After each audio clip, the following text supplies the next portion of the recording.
Aujourd'hui, nous allons parler d'un phénomène qui touche beaucoup de gens, parfois sans qu'on s'y attende, parfois depuis longtemps, et qui peut vraiment bousculer le quotidien, les acouphènes. Ces sons que l'on entend dans nos oreilles ou dans notre tête, souvent décrits comme des bourdonnements, des sifflements ou des tintements, et qui n'ont pas toujours d'origine évidente.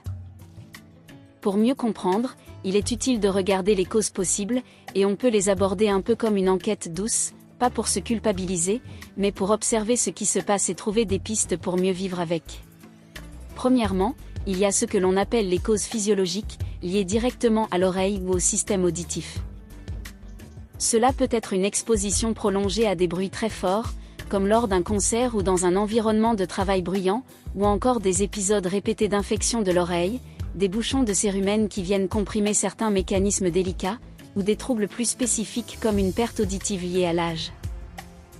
Ces situations, souvent simples à comprendre, montrent combien notre oreille est sensible et précieuse, et pourquoi il est important de l'écouter avec douceur.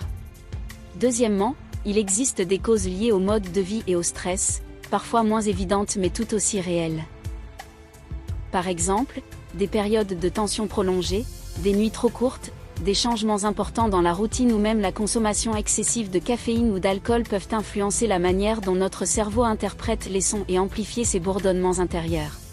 Troisièmement, certaines causes peuvent être liées à des conditions médicales ou à des déséquilibres corporels plus larges, comme l'hypertension, certaines maladies métaboliques, des troubles de la mâchoire ou encore des déséquilibres circulatoires, et dans ces cas, les acouphènes deviennent un signal, une manière pour le corps de nous inviter à regarder avec bienveillance ce qui se passe en nous.